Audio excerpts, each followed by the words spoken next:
नमस्कार दोस्तों, आप सभी का स्वागत है आज के इस सेशन में। एक सवाल काफी बच्चे पूछते हैं, क्या आरआरबी पीओ क्लर्क का नोटिफिकेशन जो अभी आया है उसमें जितनी वैकेंसीज हैं, अगर हमारे राज्य में कम वैकेंसीज हैं तो क्या हम किसी दूसरे राज्य से अप्लाई कर सकते हैं? ये कंफ्यूजन है, स्पेशली कंफ्यूजन उन लोगों को होगा जो पहली बार इस फॉर्म को फिल करेंगे। तो मैंने सोचा इस वीडियो के माध्यम से इसको मैं पूरा क्लियर कर देता हूं। अभी मैं एक बच्चे को फोन लगाने वाला हूं जिसने लास्ट ईयर सिलेक्शन लिया आरआरबी पीओ में, ऑफिसर स्केल 1 में। ही बिलोंग्स टू राजस्थान, वो राजस्थान से बिलोंग करता है और उसने अप्लाई किया था कर्नाटका से।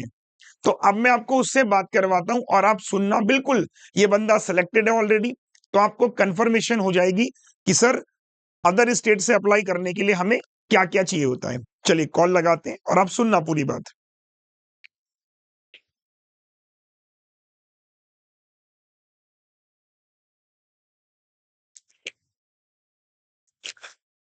हाँ कुलदीप, आप बताओ।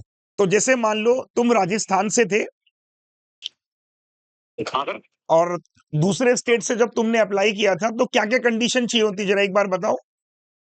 जिस तरह से सकता हूँ होता है अपना, जैसे लैंग्वेज इशू होता है सबको। एक लैंग्वेज इश्यू होता है। हाँ तो लैंग्वेज जैसे तुमको हिंदी आती थी और इंग्लिश आती थी, हाँ, तो कर्नाटका में तो कौन कौन सी लैंग्वेजेस होती है? कन्नड़ कन्नड़ लैंग्वेज होती है वहाँ पे। कन्नड़ होती है। तो तुम्हारी ज्वाइनिंग कब हुई थी? हमारे जो निकले वो सर फरवरी मार्च में। फरवरी मार्च में, इसी माह हुई थी। तो 6 महीने मिलते हैं मतलब तुम्हें लैंग्वेज को वो सीखने के लिए। लैंग्वेज एलपीटी होता है पहले। अच्छा, एलपीटी होता है। हाँ, उसमें क्या होता है? चेक करेंगे, मतलब बोल दें कि तो कलर का वगैरह होता है ना, तो उसमें तो रिजेक्ट नहीं कर देते हैं। अच्छा, उसमें रिजेक्ट कर देते हैं, फिर उसके बाद? हाँ, पीओ वालों को रिजेक्ट नहीं करते हो। अच्छा, पीओ वालों को नहीं करते। हाँ, ठीक है, ट्रेनिंग देते हैं 6 महीने का। 6 महीने का। और जो क्लर्क वाले होते हैं उनको क्या बोलते हैं फिर? तो लैंग्वेज में रिजेक्ट हो गए लैंग्वेज के अंदर। अच्छा, क्लरिकल वालों के लिए जरूरी है कि मतलब। ठीक है, तो मैंने एसबीआई में दिया था गुजरात के अंदर, तो मैं एसबीआई में था पहले, अच्छा अच्छा। उसमें मैंने एग्जाम दिया था। तो उसमें 10 आपके उसके अंदर ओके पैराग्राफ टाइप में आते हैं। ओके। पैराग्राफ में क्या होता है, उसके अंदर जो अपने इंग्लिश में जो पैसेज लिखते हैं रीडिंग कॉम्प्रेंस, हाँ हाँ हाँ हाँ। वही प्रोसेस रहती है उसके अंदर। अच्छा, तो आपको वो एलपीटी पहले क्लियर करना पड़ता है। हाँ, ठीक है। तो तो 6 महीने बाद दोबारा एग्जाम देंगे वो। अच्छा, अगर क्लियर नहीं हुआ तो? हाँ, कभी नहीं हुआ तो अच्छा जी। दोबारा एग्जाम देंगे, फिर वो दोबारा बोलते हैं आप रिजेक्ट हो गए लैंग्वेज में। हाँ, बट आप और सीख लो, 6 महीने का टाइम बोल देंगे आपको। फिर और तो 6 महीने मिल जाते हैं। होते हैं 4 साल कहते हैं वो। कितने साल? 4 साल? 4 साल, 4 साल, 6 मंथ। अच्छा अच्छा अच्छा अच्छा।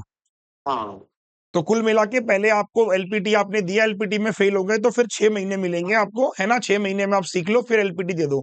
और अगर मान लो कोई दूसरी बार भी फेल हो गए तो फिर 6 महीने दोबारा मिलते हैं। फिर 6 महीने और मिल जाएंगे। और मिल जाते हैं। चलो ठीक है, थैंक यू यार, थैंक यू। एक मिनट हो रहा था मैं। हाँ हाँ। अपने यार दोस्त मिजोरम में लगा हुआ है। अच्छा, मिजोरम में। मेरे पड़ोसी गांव का है, मेरा खास यार दोस्त मिजोरम में लगा हुआ है। अच्छा, वो 3 बार एलपीटी फेल हो गया है। 3 बार? हाँ, फिर अच्छा। उसके ऊपर उसको ये बोल रहे हैं कि वो आईडी बैंक वाले बोल रहे हैं कि आप लैंग्वेज सीख रहे हो ठीक है, वरना सबसे बार फेल हो गए ना हाँ, तो हम लोग आपको ओके करते हैं। हाँ, कई तो वो सीनियर है वो बोल भी करते हैं कि 10 समझ ले, चौथी बार में ओके करते हैं, हम लोग वैसे ओके करते हैं, 10 समझ ले काम करा ओके। ठीक है। अगर बंदा बिल्कुल भी सर जीरो काम कर रहा है ना, बिजनेस भी नहीं कर रहा हो, कंप्लायंस भी बहुत ज्यादा आ रही है बंदे, हाँ हाँ। तो वो रिजेक्ट करेंगे, उसको इलाज नहीं है। वरना ओके। प्रॉपर काम कर रहा है, अच्छे वे में काम कर रहा है, कोई कंप्लेंट नहीं आ रही उसकी, तो कर देते हैं ओके वो। चलो यार, thank you Kuldeep, thank you so much. धन्यवाद। तो देखो, मैंने ना आपको ये बात इस बच्चे से क्यों करवाई, ताकि ना एक कॉन्फिडेंस आपको आया होगा। इसका सिलेक्शन हुआ था, जैसे मैंने आपको बताया कि इसकी ज्वाइनिंग अभी फरवरी मार्च जो ये गया ना, इसमें हुई थी। लास्ट ईयर का सिलेक्शन बच्चा था ये। तो इसने क्या बोला कि आपकी जब ज्वाइनिंग होगी, जैसे सपोज करो आपको लग रहा है कि यार मैं भी कर्नाटक से भर लेता हूँ, वैकेंसी ज्यादा एग्जाम्पल के लिए, या किसी अदर राज्य से, उसने बोला मिजोरम से भरा एक दोस्त ने।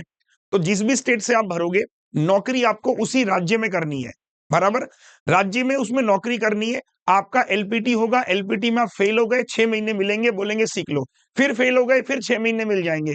तो बहुत बच्चे ऐसे हैं जो अदर स्टेट में जॉब कर रहे हैं और वो 1 साल, यार मतलब कोई भी लैंग्वेज सीखने के लिए अगर आपको 6 महीने 1 साल मिल रहे हैं, मेरे हिसाब से मुझे लगता नहीं कि कोई बच्चा ना ही सीख पाएगा।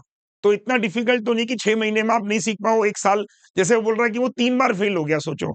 और 3 बार फेल हो गया तो मतलब 1.5 साल हो गए। आप समझ पा रहे हो ना मेरा पॉइंट? तो अगर आपको ऐसी फीलिंग आ रही है कि आपके स्टेट में कम है, तो बिल्कुल बेझिझक दूसरे स्टेट से अप्लाई कर दो। टेंशन लेने की जरूरत नहीं है, जो आपका नाम पता है सब कुछ एज इट इज फिल कर दीजिए। और अब मैं आपको बताता हूं कि किस राज्य में कितनी कितनी वैकेंसीज हैं। एक नजर डाल लेते हैं कि जो क्लरिकल में वैकेंसीज है वो इतनी है और पीओ में वैकेंसी इतनी है। जैसे वो बोल रहा था कि क्लर्क वालों को रिजेक्ट कर देते हैं, तो एलपीटी में जो भी रिजेक्ट होगा, चाहे वो क्लर्क में हो चाहे वो पीओ में हो, उसको 6 महीने मिलेंगे। आप ये मत समझना कि पीओ वालों को मिलते हैं क्लर्क वालों को नहीं मिलते हैं। 6 महीने सबको मिलेंगे, फिर फेल हो गए फिर और 6 महीने मिल जाएंगे, क्योंकि बैंक वालों को भी पता है कि इसको नॉलेज तो है, जब इसने एग्जाम क्रैक किया है। रही बात लैंग्वेज की, वो 6 महीने साल भर में सीख ही जाएगा। ठीक है, तो ये वैकेंसीज है। अब बात करते हैं कि अगर मैं बात करूं, देखो यहाँ पे बैंक ने लिख भी रखा है साफ साफ कि आपका एलपीटी होगा। देखो एलपीटी कब होगा आप देख सकते हो। एलपीटी में जो हाई स्कूल में, जैसे मान लो हिंदी है सपोज करो, तो हिंदी अगर हाई स्कूल ने आप में पढ़ी है तो आपका एलपीटी नहीं होगा। अगर आपने जिस स्टेट से पढ़ा, सपोज करो मैंने यूपी से फॉर्म भरा, और यूपी में कौन कौन सी लैंग्वेजेस है, इंग्लिश हिंदी उर्दू इस तरीके से, तो वो लैंग्वेजेस अगर मैंने 10th में नहीं पढ़ी है तो मेरे को एलपीटी देना पड़ेगा। समझ में आया सभी को? एलपीटी उन बच्चों को देना पड़ेगा जो लैंग्वेज उन्होंने अपनी इसमें लिखी हुई, जैसे कि अबो 10th स्टैंडर्ड, और यू कैन से 8th से ऊपर अगर आपने वो पढ़ी है तो। बात समझ रहे हो ना? तो इसको बिल्कुल ध्यान से समझ लेना, किस राज्य में कितनी वैकेंसीज है, आप इसका टेबल निकाल लेना कि कहां पर कितनी कितनी वैकेंसीज है। आंध्र प्रदेश में, गुजरात में, है ना? तो जो कंफ्यूजन आपको हो कि यार इस स्टेट में ज्यादा है, जैसे छत्तीसगढ़ में बच्चों इस बार 308 वैकेंसीज हैं, तो लोगों को फीलिंग आएगी कि छत्तीसगढ़ से भर लें। तो मेरा कहना है जहां से भी फॉर्म भरो, उस राज्य की लोकल लैंग्वेज क्या है वो एक बार चेक कर लेना। अगर आपको आती है तो वेल एंड गुड, अगर वहां पर हिंदी का भी ऑप्शन है तो फिर तो कोई दिक्कत ही नहीं है। अगर नहीं है तो 6 महीने साल भर मिलेंगे, सीख लेना। एक नौकरी जब मिल जाएगी तो फिर आप सीख ही लोगे, मेरे हिसाब से इतना डिफिकल्ट नहीं है। उम्मीद करता हूं कि इस सवाल का जवाब क्लियर हो गया। बाकी एक बार नोटिफिकेशन को डाउनलोड करना, उसमें क्लरिकल और पीओ की वैकेंसीज स्टेट वाइज दे रखी है, आप चेक कर लेना। स्केल 1 की वैकेंसीज स्टेट वाइज है, और जहां पे एनआर लिखा है उसका मतलब है नॉट रिपोर्टेड, कि उस बैंक ने अभी वैकेंसी रिपोर्ट नहीं करी है। ठीक है साथियों, चलिए, तो उम्मीद करता हूं कि कंफ्यूजन दूर हुआ। अगर आपको कंफ्यूजन दूर हुआ तो कमेंट सेक्शन में थैंक यू लिख दीजिएगा।